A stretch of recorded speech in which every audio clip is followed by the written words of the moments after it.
प्यारे विद्यार्थियों नमस्कार। स्माइल एजुकेशन चैनल पर आप सभी का स्वागत है। आज की क्लास में हम कक्षा 5 की जो हिंदी सुमन भाग 3 नई किताब आई है उसका अध्याय 11 है पिकनिक। इस पार्ट को हम सबसे पहले पढ़ेंगे, अच्छी तरह से समझेंगे। उसके बाद इसके जितने भी प्रश्न हैं उन सभी के उत्तर भी आज की इस वीडियो में हम देखने वाले हैं। तो आपको क्या करना है, वीडियो को पूरा देखना है और पार्ट को समझने का प्रयास करना है। तो सबसे पहले हम देखते हैं पिकनिक। इसका अर्थ होता है कि कहीं हम घूमने जा रहे हैं, उसको बोलते हैं पिकनिक। की क्या क्या सामान ले जाएंगे, क्या क्या नहीं ले जाना है। और इस पात्र रहने वाले हैं इस पार्ट में शगुन, गुनगुन, रमेश जी जो शगुन और गुनगुन के पापा हैं, प्राचार्य श्वेता जी, किरण जो बाल सभा की अध्यक्ष हैं, सुरेश जी जो विद्यालय के शिक्षक हैं यानी कि गुरुजी हैं उनके, और विद्यार्थी। तो दृश्य 1, इसमें गुनगुन और शगुन का घर, जहाँ पर गुनगुन व्हील चेयर पर और शगुन बिस्तर पर। व्हील चेयर बोलते हैं जो कोई चल नहीं सकता, जैसे कि विकलांग है उसको व्हील चेयर पर बैठा कर इधर उधर ले जाते हैं, उसको बोलते हैं। और शगुन है जो बिस्तर पर बैठी हैं, पिकनिक के बारे में बातें कर रहे हैं कि हम घूमने जाएंगे, ऐसे बातें कर रहे हैं। तो गुनगुन संशय में है कि शगुन क्या पापा मुझे पिकनिक पर जाने देंगे, यानी कि वो सोच रहे हैं कि जाने देंगे भी है कि नहीं जाने देंगे। तो विद्यालय में तो सभी तैयार हैं लेकिन मुझे शायद नहीं जाने देंगे। ये कौन बोलती हैं? गुनगुन बोलती हैं, क्योंकि वो विकलांग है इसलिए उसको शायद मना भी कर सकते हैं उसके पिताजी कि तुम मत जा। तो शगुन कहती हैं हाँ मुझे भी ऐसा ही लग रहा है, पता है मुझे पिकनिक मॉनिटर यानी कि छात्र नायक बनाया गया है और पिकनिक पर चलने वाले बच्चों की सूची बनाने की जिम्मेदारी भी दी है। मैं तब बहुत खुश थी लेकिन अभी भी पता नहीं क्या होने वाला है कि जाएंगे भी है कि नहीं जाएंगे वहाँ पर। तो गुनगुन उसकी बहन बोलती हैं हमें पापा से तो पूछना ही पड़ेगा, चलो एक बार बात कर लेते हैं कि वो घूमने जाने देंगे या नहीं देंगे।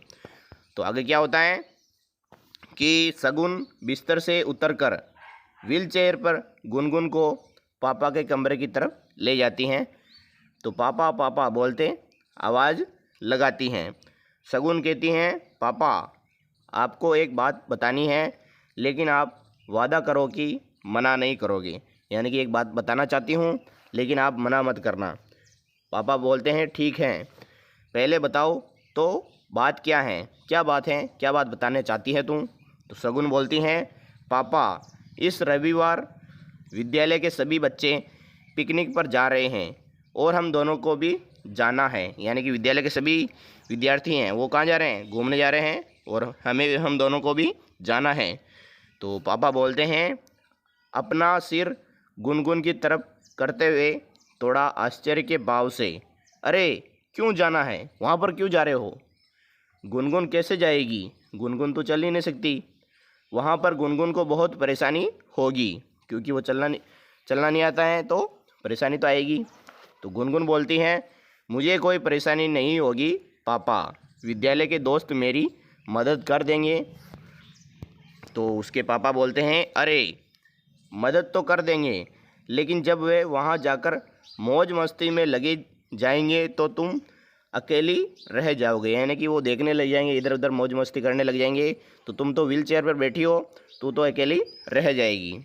शगुन बोलती हैं ऐसा नहीं है पापा, हमारे दोस्त अच्छे हैं और मैं भी तो जा रही हूँ, यानी कि उसकी बहन भी तो जा रही है। शगुन बोलती हैं ये, तो गुनगुन को कोई परेशानी नहीं होगी ये मुझे विश्वास है।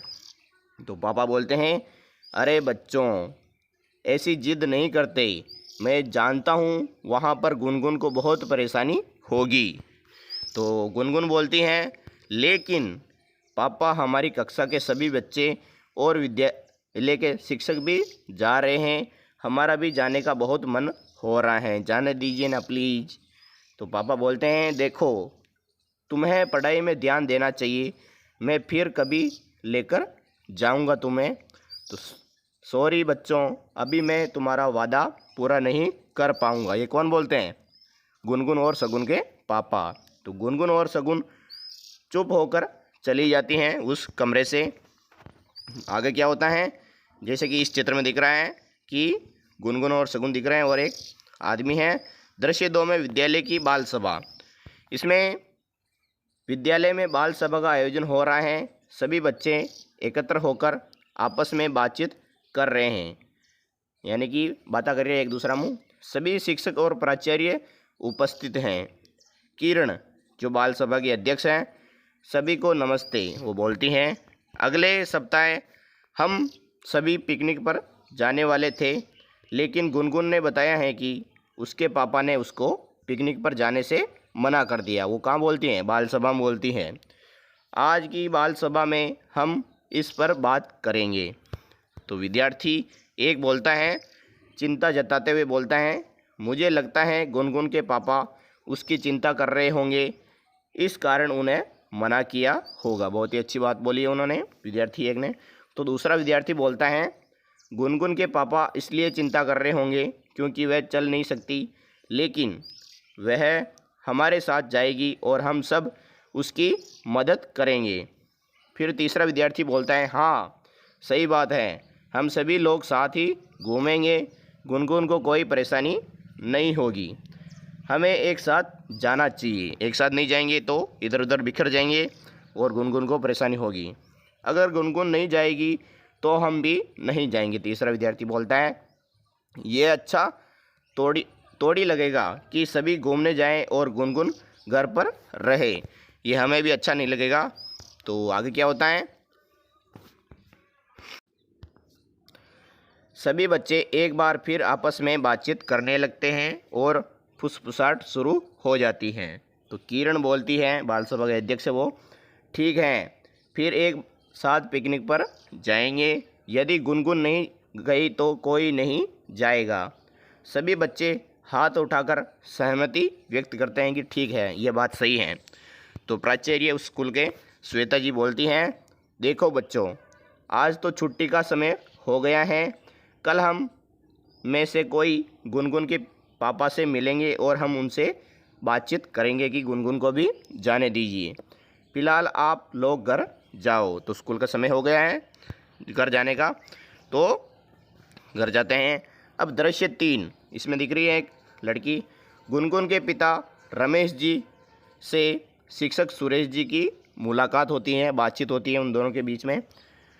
शिक्षक सुरेश जी विनम्रता से यानी आराम से बोलते हैं, रमेश जी नमस्ते, आपने सुना कि गुनगुन के पिकनिक पर नहीं जाने से विद्यालय के सभी बच्चों ने भी पिकनिक पर जाने से मना कर दिया है कि अगर गुनगुन नहीं जाएगी तो हम में से कोई भी नहीं जाएगी। ये बात बोलते हैं विद्यालय के शिक्षक सुरेश जी।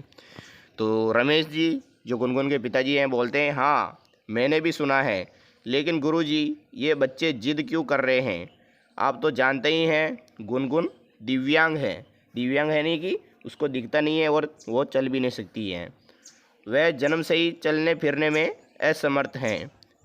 वह व्हीलचेयर के बिना चल नहीं पाती हैं, उसे सहायता की ज़रूरत पड़ती है, यानी कि उसकी सहायता नहीं करे तो वो आगे नहीं बढ़ पाएगी, चल नहीं पाएगी। इसलिए मैं मना कर रहा हूँ, गुनगुन के कारण आप सभी को पिकनिक के दौरान परेशानी होगी। तो शिक्षक सुरेश जी आप सही कह रहे हैं, गुनगुन को केवल व्हीलचेयर पर बैठने और उतरने में मदद करनी पड़ती है, इसके अलावा कहीं ज़रूरत नहीं पड़ती है, क्योंकि व्हीलचेयर पर बैठने के बाद हम उसको किधर भी घुमा सकते हैं। गुनगुन बाकी सभी काम खुद से कर लेती हैं, वह अपनी कक्षा में पढ़ने में बेहतर है, यानी कि बढ़िया है, अपनी बात ठीक से कहती हैं, उसका व्यवहार भी अच्छा है, उसके पास इतनी खूबियां हैं और आप किसी बात की चिंता मत करो। बच्चे कह रहे हैं कि वे सभी गुनगुन का ध्यान रखेंगे, फिर किस बात की चिंता कर रहे हो आप? तो रमेश जी बोलते हैं, उसके पिताजी गुनगुन के, आप पर भरोसा है, जब आप आए हैं तो मैं चिंता से मुक्त हो गया हूँ, मुझे अब टेंशन नहीं है। आप लोगों ने ही तो उसे अच्छा और मजबूत बनाया है, ठीक है, अब मेरी भी सहमति है, यानी कि तुम अब गुनगुन को ले जा सकते हो। तो सुरेश जी बोलते हैं, हाँ हम चाहते हैं कि बच्चों को थोड़ा घूमने फिरने का मौका मिले, इससे उनके सभी पक्षों का विकास हो सके, यानी कि घूमने फिरेंगे तो वो जान पाएंगे दुनिया को, वे कुछ नया सीखेंगे, पढ़ाई को बाहरी जीवन से जोड़ना भी जरूरी है। दुनिया को जानना, सुनना और समझना भी पढ़ाई का हिस्सा है। तो रमेश जी कहते हैं आप सही कह रहे हैं, धन्यवाद। फिर दृश्य 4, जिसमें विद्यालय में पिकनिक की तैयारी हो रही है, बस आ गई है जाने के लिए।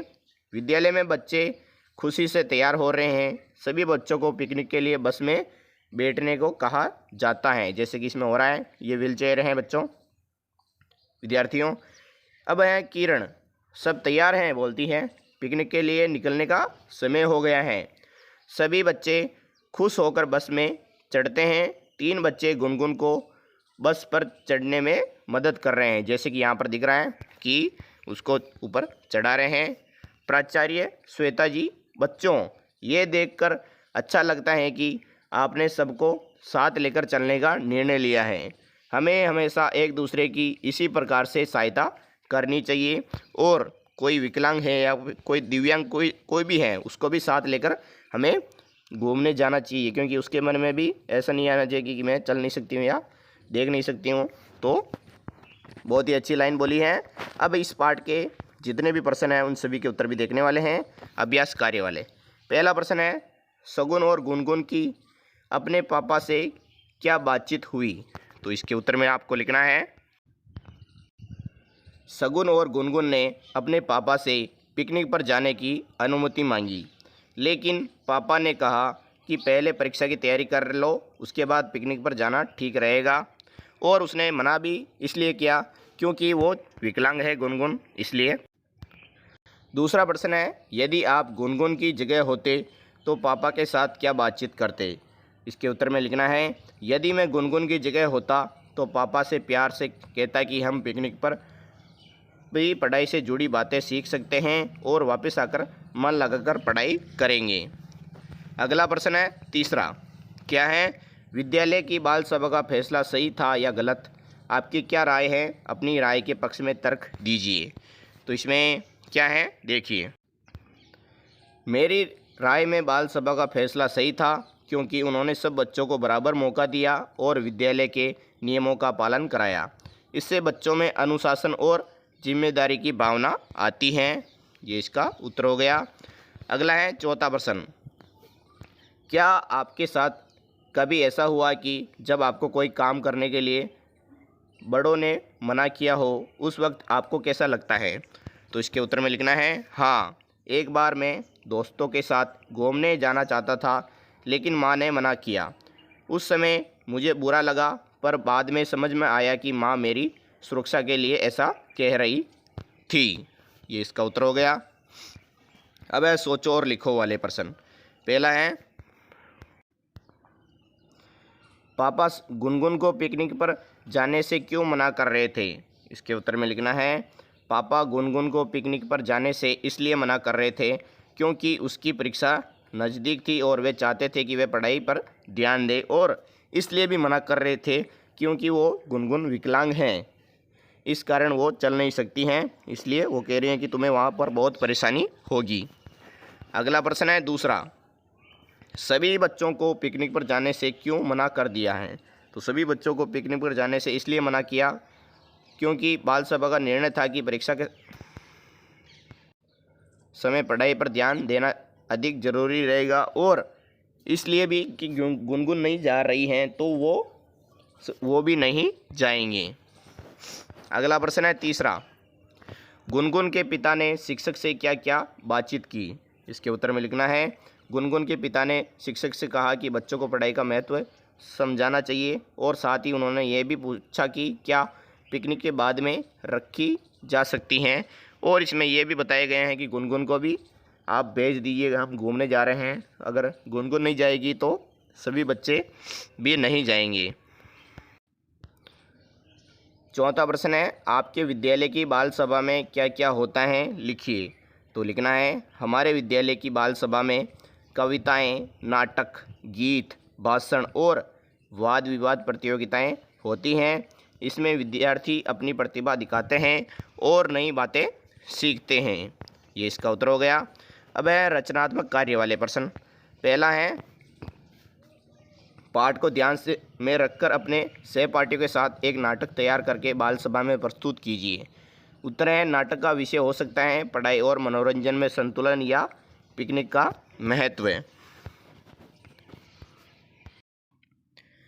अगला प्रश्न है दूसरा, यदि गुनगुन पापा के मना करने के बाद अपनी डायरी लिखती तो वह अपने मन की कौन सी बातें डायरी में लिखती? तो इसके उत्तर में आपको लिखना है, आज पापा ने मुझे बाहर जाने से मना कर दिया, मुझे बहुत बुरा लगा, मैं अपने दोस्तों के साथ पिकनिक पर जाना चाहती थी, अगली बार मैं पापा से अच्छे से बात करूंगी और उन्हें मनाऊंगी। ये इसका उत्तर हो गया।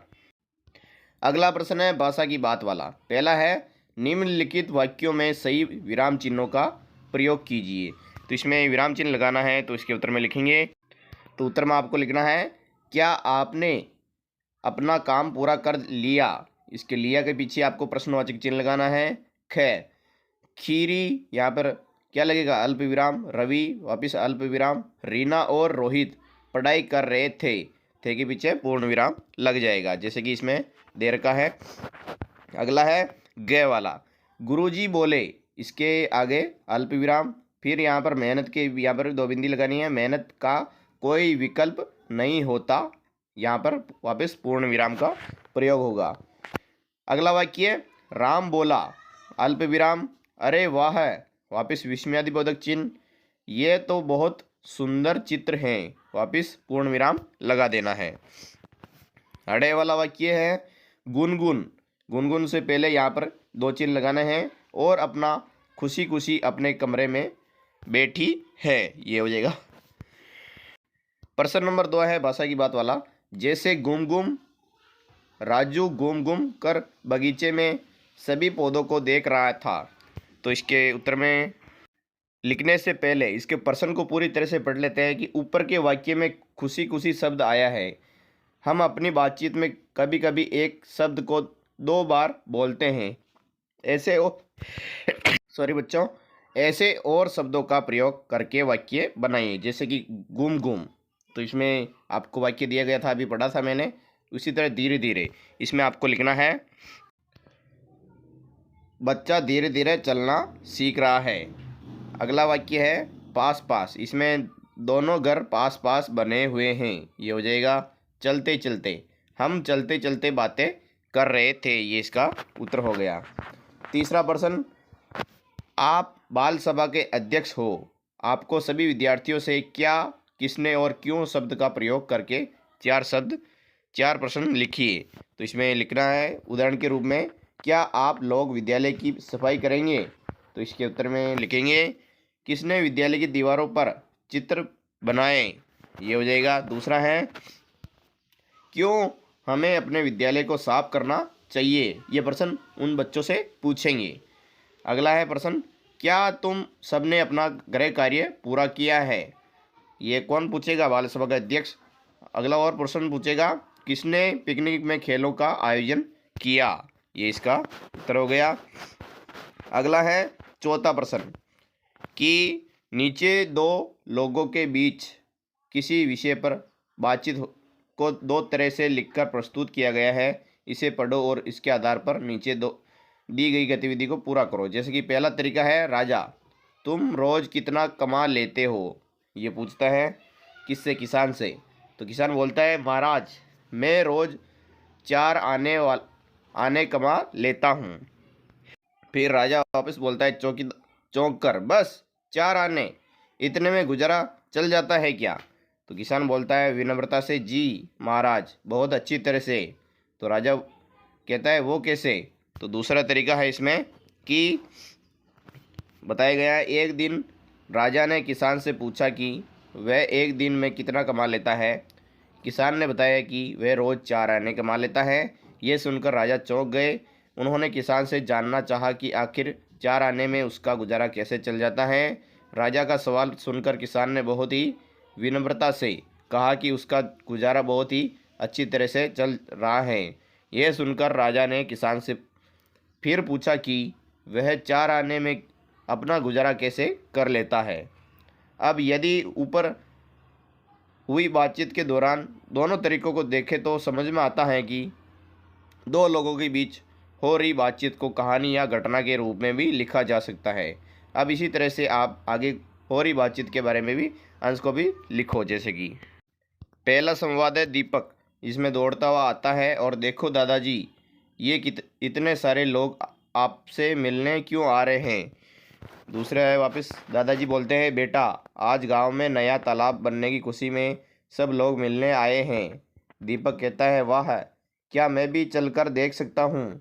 दादाजी बोलते हैं, हाँ बेटा, तुम चलो, सबको नमस्ते कहना और खुशी बांटना। दूसरा तरीका है इसको कहने का, एक दिन दीपक दौड़ता हुआ अपने दादाजी के पास आया और बोला कि इतने सारे लोग आपसे मिलने क्यों आ रहे हैं। तो दादाजी ने मुस्कुराते हुए बताया कि आज गांव में नया तालाब बनने की खुशी में सब लोग मिलने आए हैं।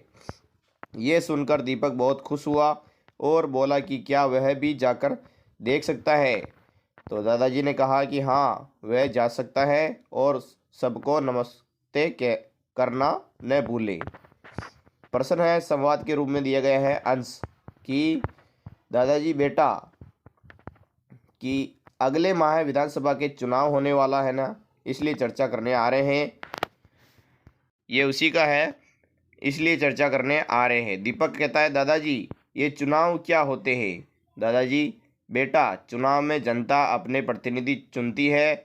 दीपक प्रतिनिधि, अच्छा प्रतिनिधि कैसे बनते हैं। तो दादाजी कहते हैं, अपना मत यानी कि अपना वोट देकर।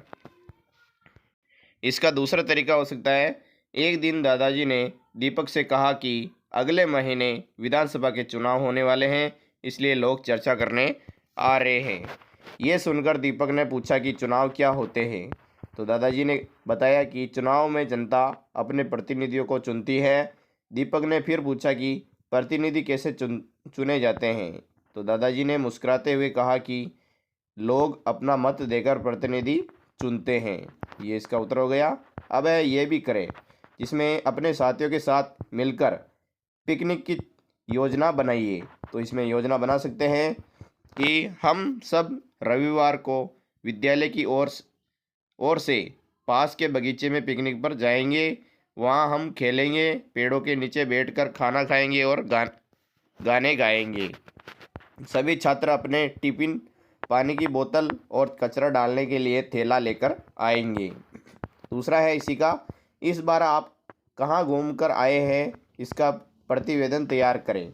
तो इसमें जैसे कि पिछले रविवार में अपने परिवार के साथ नाहरगढ़ किले घूमने गया था, वहाँ से पूरे जयपुर शहर का सुंदर दृश्य दिखाई देता है। हमने बहुत ही तस्वीर ली, किला देखा और इतिहास के बारे में जाना। वापस लौटते समय हमने सड़क किनारे रेस्टोरेंट में खाना खाया। ये यात्रा बहुत मनोरंजक रही। तीसरा प्रश्न है, नीचे दिए गए चित्रों के उपयोग पर बातचीत करें। जिसमें व्हील चेयर, इसका उपयोग होता है वे लोग करते हैं जिन्हें चलने में कठिनाई होती है, इससे वे आसानी से एक जगह से दूसरी जगह जा सकते हैं। दूसरी दिख रही है बैसाखी। इस चित्र में इसका प्रयोग पैर में चोट या कमज़ोर होने पर किया जाता है। ये चलने में सहारा देता है। और जो तीसरा चित्र आपको किताब में दिख रहा है वो है श्रवण यंत्र, यानी कि यह सुनने में कठिनाई वाले लोगों की मदद करता है, इससे वे साफ आवाज़ सुन पाते हैं। और चौथा है गे वाला चश्मा। इसका उपयोग आँखों की दृष्टि ठीक करने के लिए होता है, इससे पढ़ने और लिखने में आसानी होती है। तो विद्यार्थियों, वीडियो कैसा लगा है? अगर अच्छा लगा है तो लाइक एंड सब्सक्राइब करना ना भूलें। और हमारा अगला वीडियो बहुत ही जल्द आने वाला है। आपको किस विषय के प्रश्न उत्तर का वीडियो चाहिए हमें कमेंट बॉक्स में बता सकते हैं। पूरा वीडियो देखने के लिए धन्यवाद। जय हिंद।